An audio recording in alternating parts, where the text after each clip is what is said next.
Bismillahirrahmanirrahim. Assalamualaikum warahmatullahi wabarakatuh. Apa kabarnya anak-anak? Semoga semuanya senantiasa sehat ya. Pandemi masih belum berakhir, jadi alangkah lebih baiknya kita semua selalu memberikan perhatian yang lebih kepada kesehatan kita, kesehatan keluarga kita, sehingga kita bisa melewati masa pandemi ini tanpa terlalu banyak kendala. Sudah pertemuan yang keberapa ini? Mungkin sudah 1,5 bulan lebih ya kita bersama pada jenjang kelas 11 ini dan mata pelajaran matematika peminatan ini. Nah, kita bergeser dari satu materi ke materi berikutnya, dan pada kesempatan kali ini kita sampai pada materi persamaan trigonometri bentuk kuadrat ya. Nah, seperti apa materi ini dan apa bedanya dengan materi sebelumnya? Yuk kita simak.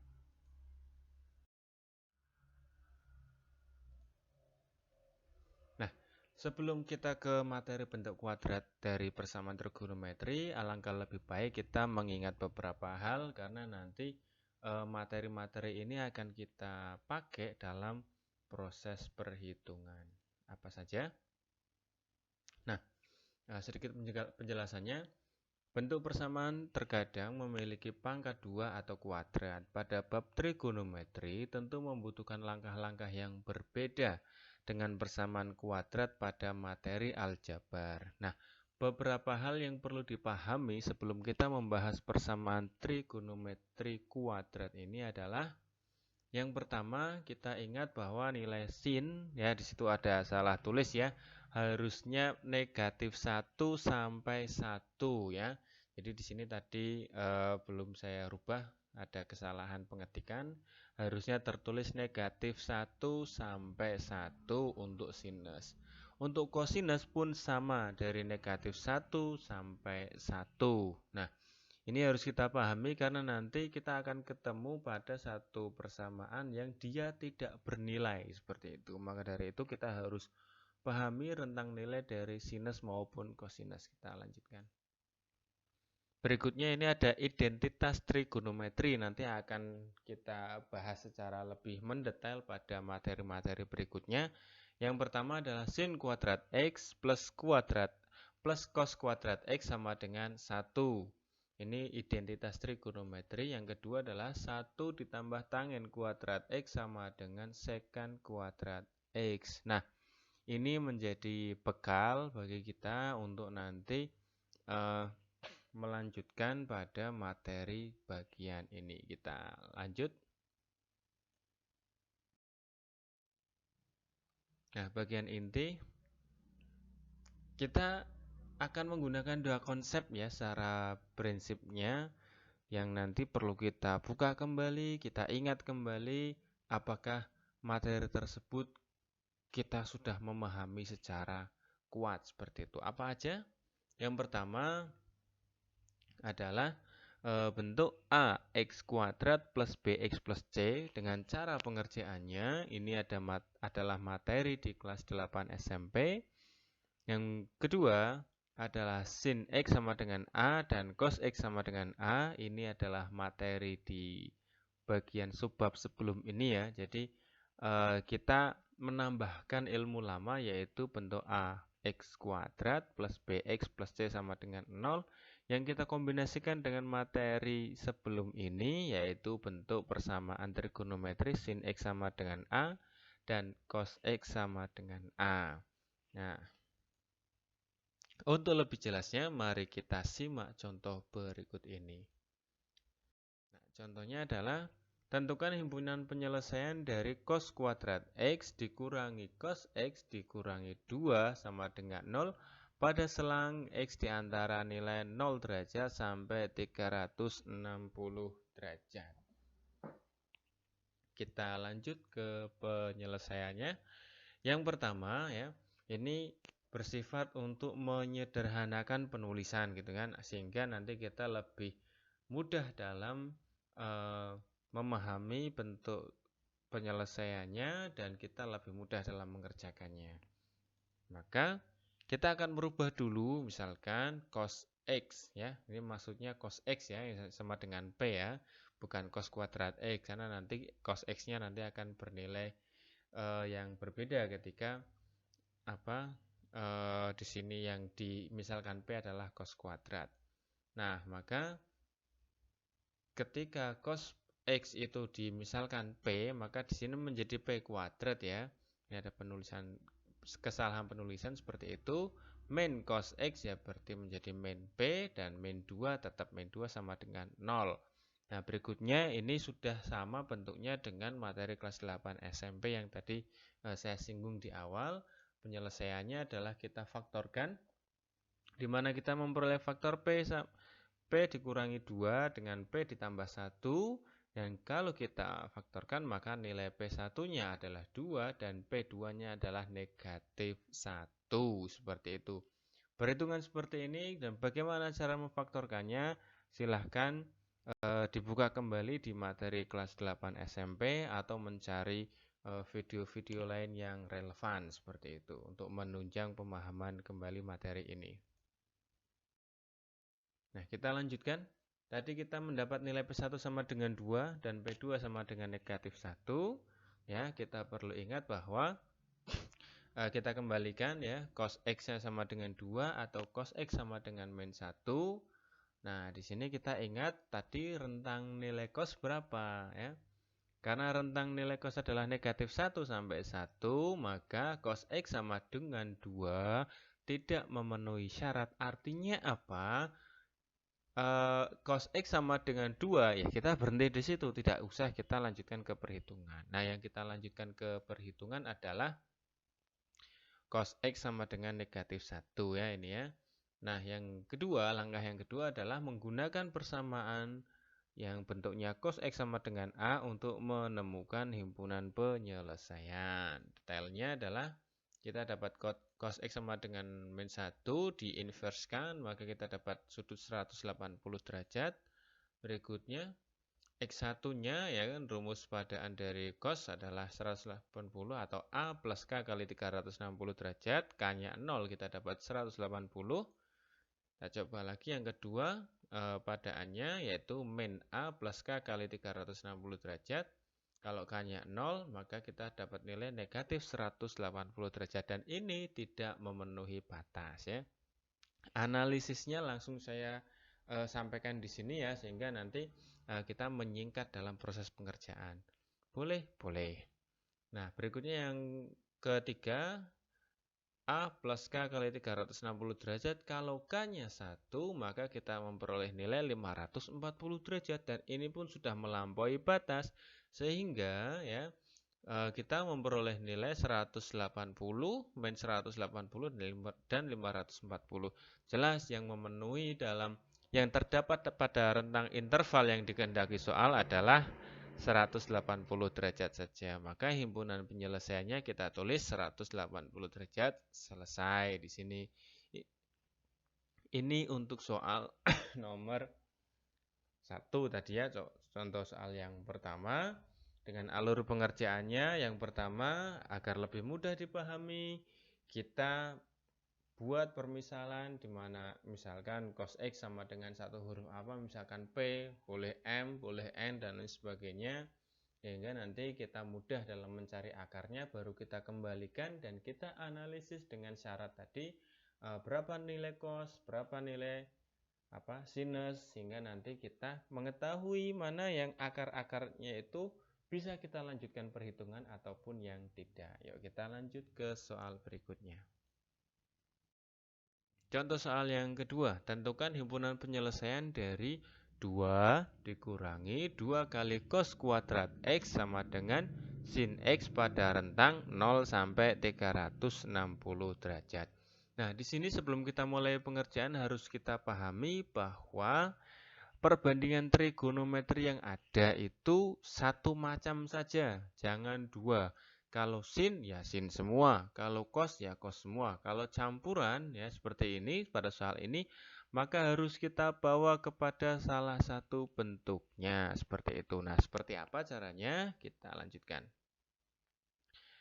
Nah, yang pertama sama ya, kita rubah bentuk trigonometri yang ada ke dalam bentuk aljabar agar lebih mudah dalam memahaminya. Hanya saja di sini karena ada dua macam perbandingan trigonometri, maka kita lakukan sedikit operasi hitung agar nanti sesuai seperti bentuk yang dikehendaki.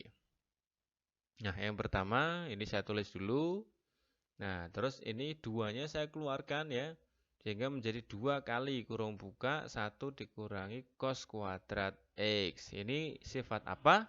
Ini adalah sifat distributif pada perkalian. Ini dibahas di kelas 7 SMP. Semoga masih ingat ya. Kita lanjutkan. Kita ingat ya bahwa identitas trigonometri sin kuadrat X plus cos kuadrat X sama dengan 1.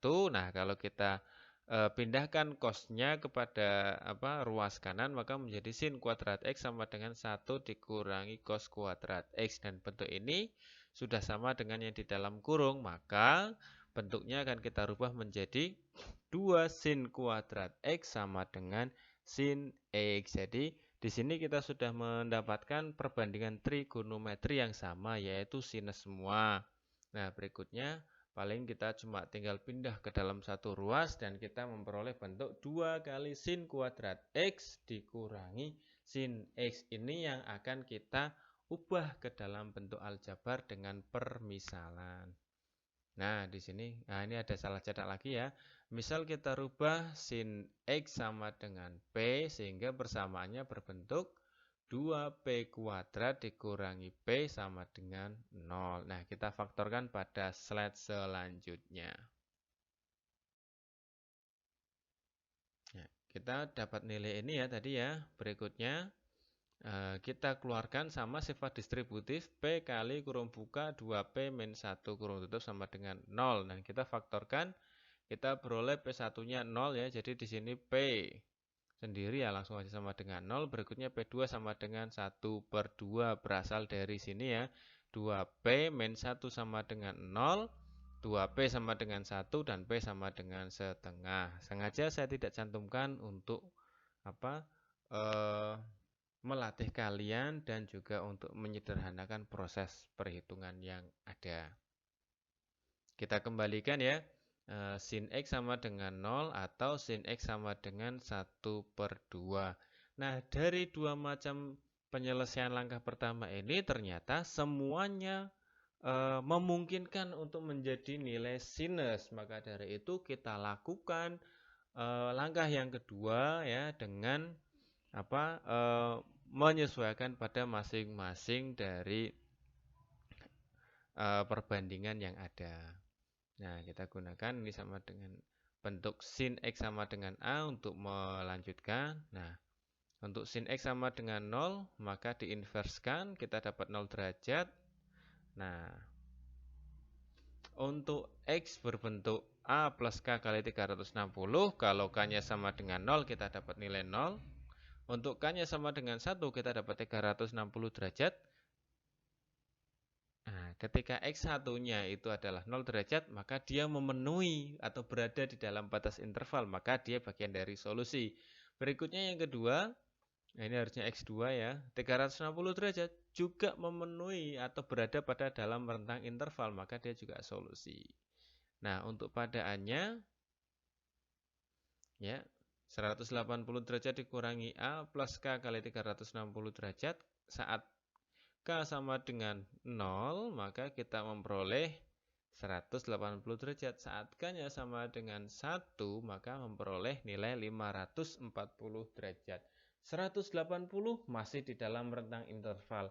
540 bukan lagi terletak pada rentang interval. Maka di sini saya kasih tanda silang gitu ya untuk menunjukkan bahwa ini sudah bukan bagian dari solusi berdasarkan analisis rentang interval.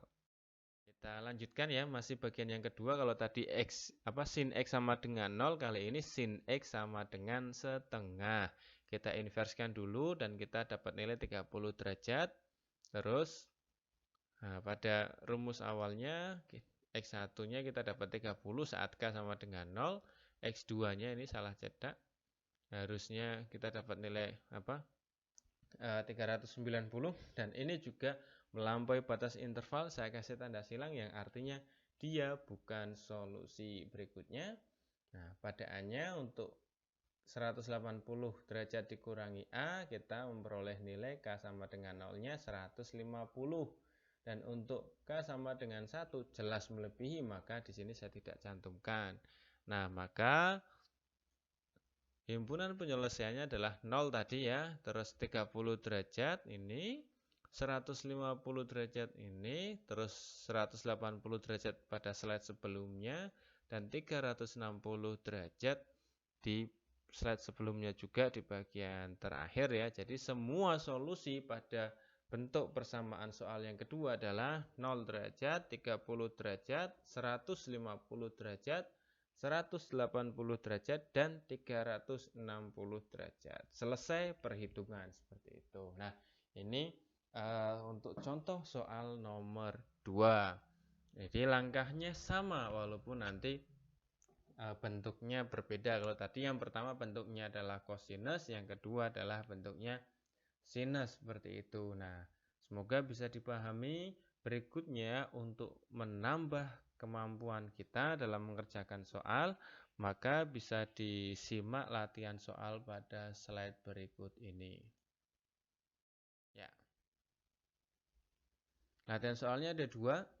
Yang pertama bentuknya adalah 2 sin kuadrat 2x dikurangi 7 sin 2x plus 3 sama dengan 0 pada interval 0 sampai 2pi. Dan yang kedua adalah 4 cos kuadrat x min 4 cos x min 3 sama dengan 0 pada rentang 0 sampai 180 derajat. Nah, silakan bagian ini, 2 soal ini bisa dikerjakan. Semoga nanti bisa menambah pemahaman kalian, dan kalau ada masalah silahkan bisa menghubungi saya untuk konsultasi. Bisa lewat menu chatting pada aplikasi Microsoft Form. Mohon maaf, bisa menggunakan menu chatting pada Microsoft Teams atau menghubungi saya lewat WA seperti itu. Nah, ini 2 soal harapannya nanti bisa menjadi bahan latihan ya, dikerjakan. Bagian penutupnya, pelaut ulung tak pernah terlahir dari lautan yang tenang. Maksudnya apa? Tidak ada seorang yang ahli, ya kan, kalau dia tinggal atau dia berleha-leha, dia merasa tenang dengan sekitarnya dan lain sebagainya, dia dijamin tidak akan pernah menjadi seorang ahli dalam bidang apapun. Nah, maka dari itu ambil peluangnya, tempuh resikonya, kerjakan soalnya, maka kalian akan menjadi seorang ahli dalam bidang yang kalian kehendaki, gitu ya. Sekian dari saya, sekian. Assalamualaikum warahmatullahi wabarakatuh.